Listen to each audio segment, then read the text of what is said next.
নমস্কাৰ। আমি অত্যন্ত সুখী যে অসম চৰকাৰৰ সাংস্কৃতিক পৰিক্ৰমা বিভাগে যোৱা কেইবাবছৰ ধৰি এনেকুৱা ধৰণৰ কৰ্মশালা আয়োজন কৰি আহিছে।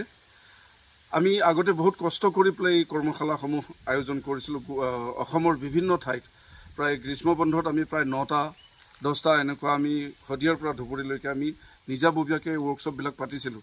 কিন্তু এতিয়া অসম চৰকাৰৰ সহযোগত যিহেতু আমি এই কৰ্মশালাটি কৰিবলৈ পাইছোঁ, আমি যথেষ্ট সকাহ পাইছোঁ।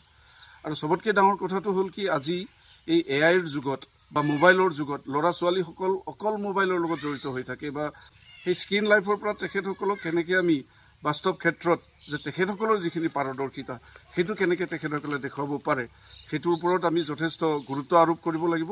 অসম চৰকাৰক মই আকৌ ধন্যবাদ জ্ঞাপন কৰিছোঁ। তেখেতসকলে এনেধৰণৰ পদক্ষেপ আগলৈকো লৈ থাকিব বুলি আমাৰ আশা। আৰু আমি দাপুন্দা মিৰৰ টংলাৰ এটা অনুষ্ঠান আমি 8 জুলাইত আৰম্ভ কৰিছোঁ। এইটো 15 দিনীয়া কৰ্মশালা।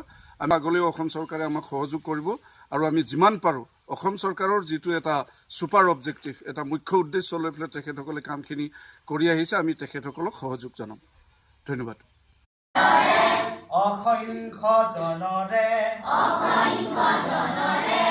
হাহাকাৰ শুনিও নিশব্দে নীৰৱে বুঢ়ালৈ তুমি দুৱা কিয়